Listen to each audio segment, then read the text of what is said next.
नमस्कार मित्रों, मंत्र योग साधना चैनल में आप लोगों का हार्दिक स्वागत है। दोस्तों, आज मैं आप लोगों के लिए प्रतिप्रिया यक्षिणी का जो अनुभव है वो मैंने पहले बताया था, लेकिन आज मैं प्रतिप्रिया यक्षिणी के बारे में जो बताऊंगा उससे आप लोगों को पता चल जाएगा कि ये यक्षिणी जो हर कोई साधना करने की कोशिश करते हैं, इससे उनको क्या फल लाभ हो सकता है, उसके बारे में ही पूरी जानकारी आज मैं आप लोगों को देने जा रहा हूँ। दरअसल दोस्तों, ये जो प्रतिप्रिया यक्षिणी है, इसकी पूरी साधना विधि जान के ही कोई भी इस साधना को कर सकता है, लेकिन बिना गुरु के इस साधना को करना उनके लिए बहुत ही हानिकारक हो सकता है, क्योंकि प्रतिप्रिया यक्षिणी जो है यह यक्ष लोक से संबंध रखता है और इनको दोनों प्रकारों से सिद्ध किया जा सकता है। एक तो प्रतिप्रिया यक्षिणी साधना के द्वारा और दूसरा है धनदा लक्ष्मी प्रतिप्रिया यक्षिणी, यानी अगर कोई धनदा प्रतिप्रिया यक्षिणी साधना करता है तो उनको धन की प्राप्ति हो सकती है, क्योंकि वो साधना धन और रति दोनों के लिए ही है। आप अगर इन यक्षिणियों को काम भाव और वशीकरण, आकर्षण,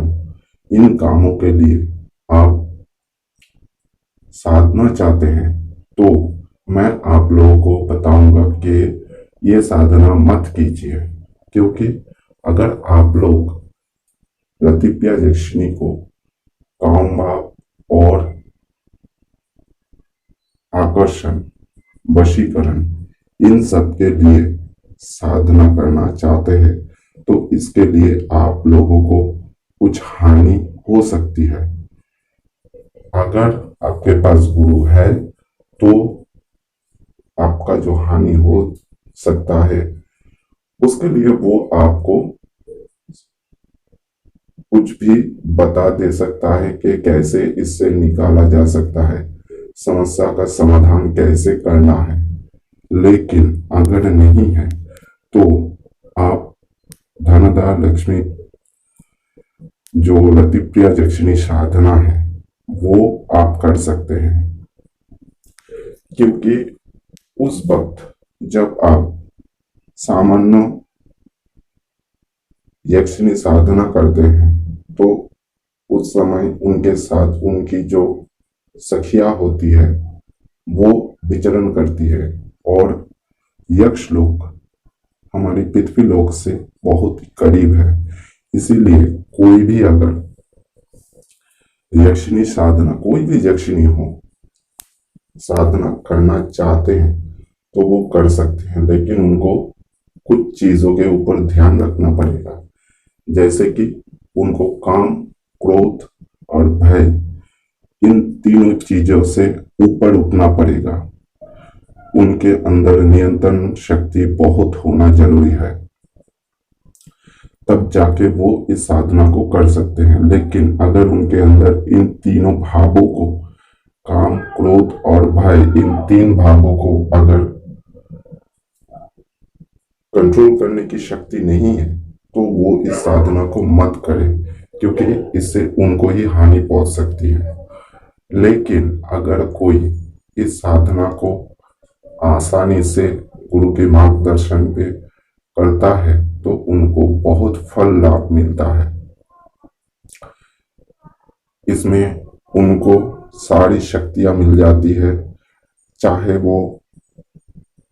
बहन के रूप में हो या फिर पत्नी के रूप में हो, जिस भी रूप में वो उसको साधना चाहते या फिर प्रेमिका के रूप में ही हो, लेकिन माता के रूप में प्रतिप्रिया यक्षिणी की साधना मत कीजिए, क्योंकि अगर आपने प्रतिप्रिया यक्षिणी का साधना माता रूप में की तो उससे आपको फायदा नहीं होगा। क्योंकि इनका नाम ही रति है, यानी कामदेव का पत्नी के नाम भी रति है, तो रति से इनका संबंध है। तो इसलिए अगर आप बहन के रूप में, आप पत्नी के रूप में या फिर प्रेमिका के रूप में इनको साधना करते हैं, तभी आपको इनकी सारी फल मिल सकता है। रतिप्रिया यक्षिणी जो है, इनकी सारी शक्ति आपकी तपोबल से ही उनको मिलती है। इनको आप वशीकरण का बहुत सारा मंत्र है, आकर्षण का मंत्र है, और रति के संबंधित जितनी भी जानकारी है ये यक्षिणी आपको प्रदान कर सकती है। इसके अलावा ये यक्षिणी और कोई भी शक्ति आपको प्रदान नहीं कर सकती है, लेकिन आप अगर इनको तपोबल से इनको शक्ति प्रदान करते हैं, आप जो भी उनके नाम पे साधारण से जो मंत्र है वो मंत्र आप जाप करते हैं, तो वो रतिप्रिया यक्षिणी आ तो जाती है, लेकिन उसके बाद 3 वचनों में उनको बांधना पड़ता है, जो शायद आप लोगों को, जिन्होंने गुरु मंत्र लिया है, लेकिन जिन लोगों ने गुरु मंत्र नहीं लिया है उनको पता नहीं वो 3 वचन क्या है। अगर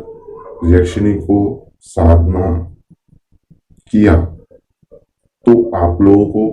सावधान होना पड़ेगा, 3 वचनों में उनको बांधना पड़ेगा, उसके बाद ही यक्षिणी आपका हर कार्य करेगा। जैसा कार्य आप उनको बताएंगे वैसा कार्य वो करके देते हैं, ये प्रमाणित है। लेकिन अगर आपने किसी भी कारण, जब आपकी साधना आपने शुरू किया है उस वक्त अगर कोई भूल चूक आपकी हो जाती है, तो उसमें आपको हानि पहुंच सकता है, जिससे आपकी डर से हो सकता है आपकी साधना भंग हो सकता है,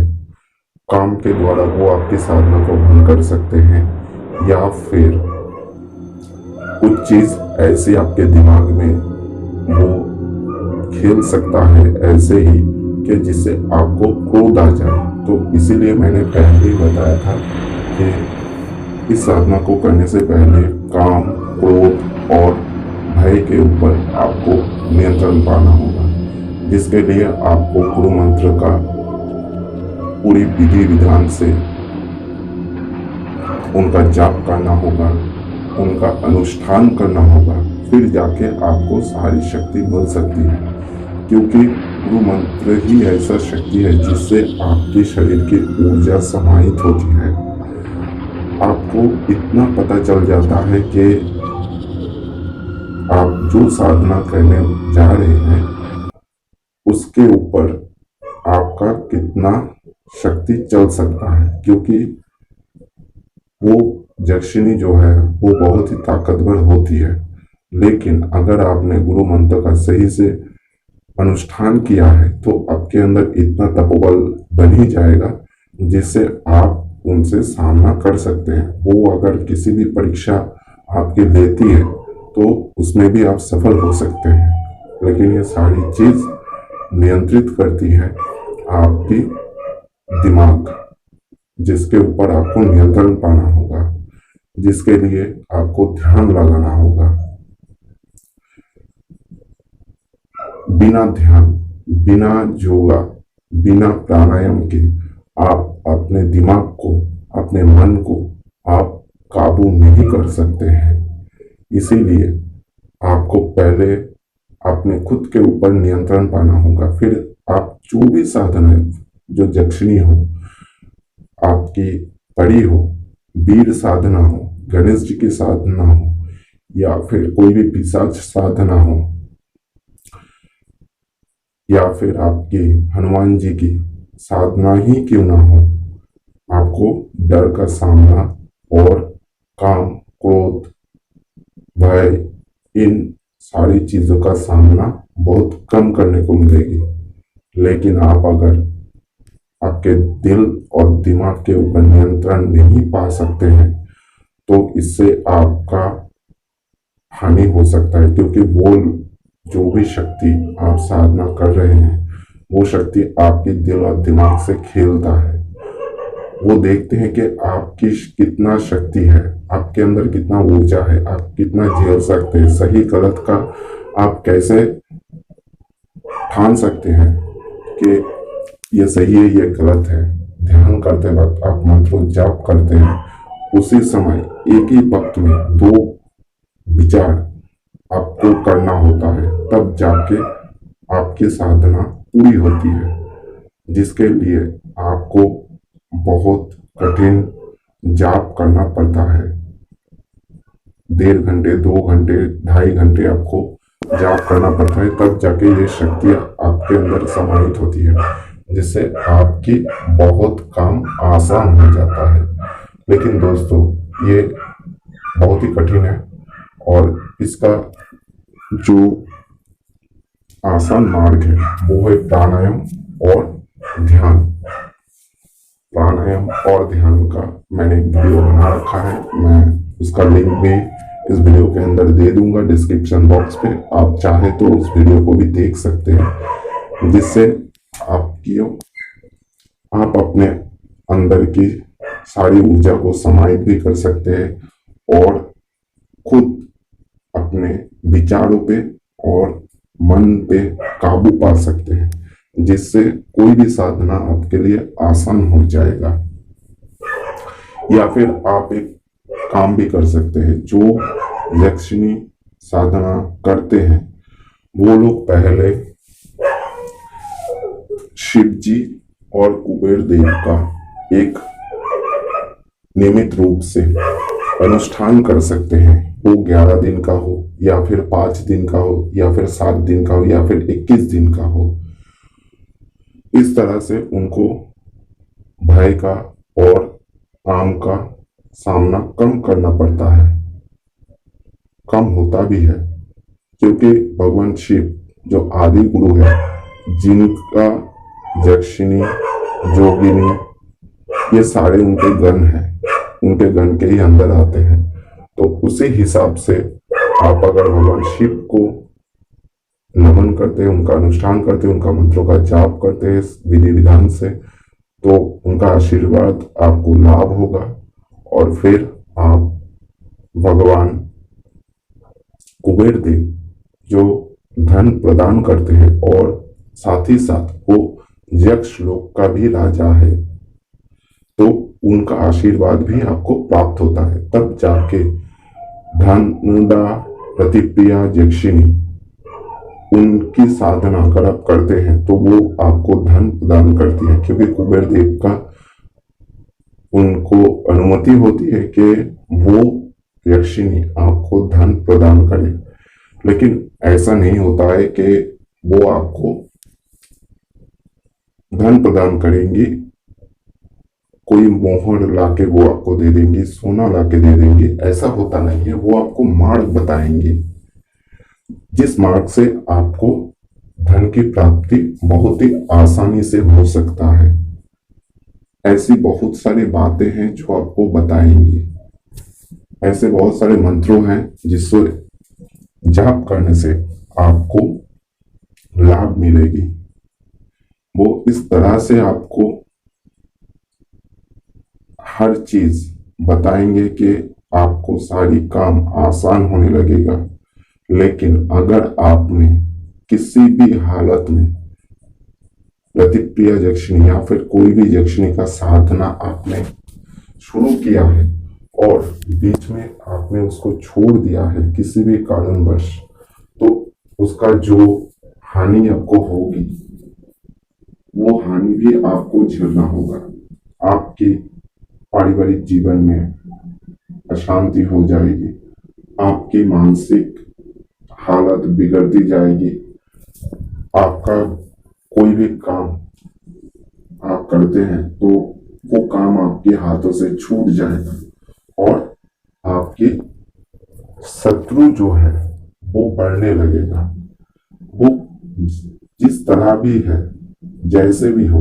वो आपको चारों ओर से हानि ही पहुंचाएगी, क्योंकि आपकी इतनी शक्ति नहीं थी कि आप उनकी साधना करें लेकिन आपने उसको बुलाया है, उनका मंत्रों का जाप किया है, लेकिन बीच में आपने उनकी जाप छोड़ दिया है, तो इसके लिए आपको हानि भी झेलना होगा। ये बात आप लोग अपने दिमाग में ले लें, क्योंकि अगर आप बिना जानकारी के ये साधना आप करते हैं तो हानि किस तरह की हो सकती है वो तो पता नहीं है, लेकिन कहां कहां से वो हानि कर सकती है उसके बारे में मैंने आपको बता दिया है। तो इस साधना को कोई भी अगर करते हैं, इसका उपाय क्या है, क्या आपको झेलना पड़ सकता है अगर साधना बीच में ही रोक दिया, या फिर आपने साधना को करके यक्षिणी को आपने प्राप्त कर लिया है, उनको 3 वचनों में बांध लिया है, तो उससे आपको क्या लाभ होगा वो भी मैंने आप लोगों को बता दिया है। लेकिन एक चीज मैं आपको बताऊंगा, अगर किसी ने इस यक्षिणी की साधना करके किसी भी गुरु से या फिर किसी अन्य मार्ग से साधना करके इनको सिद्ध कर लिया है, तो आप इनको जो पसंद है अच्छे काम इनके द्वारा करवाइए, किसी का उपकार करवाइए, हेल्प जो हम कहते हैं, या फिर ऐसा कोई काम, मंत्रों का जाप इनके द्वारा, कोई मंत्र आपने सिद्ध कर लिया है, उन्हें आपको बताया है, तो उसके द्वारा आप दूसरों को हेल्प कीजिए, जिससे उनको भी इसका लाभ मिलेगा। वो आगे जाके आपको उतनी ही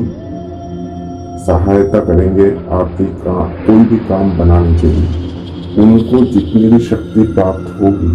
वो शक्ति आपकी जाप के द्वारा होगा, आपकी कर्म के द्वारा होगा, यानी जो काम आप करेंगे उसी काम के द्वारा ही उनको शक्ति मिलती है। तो दोस्तों, आज के लिए इतना ही। अगर मेरा चैनल अच्छा लगा है तो मेरे चैनल को सब्सक्राइब कर दीजिए और घंटे की बेल को दबा दीजिए, जिससे आगे आपको सारी नोटिफिकेशन मिल सके। और लाइक, शेयर और कमेंट जरूर कीजिए, जिससे मैं आप लोगों के लिए इस तरह के वीडियो आगे ला सकता हूँ। नमस्कार।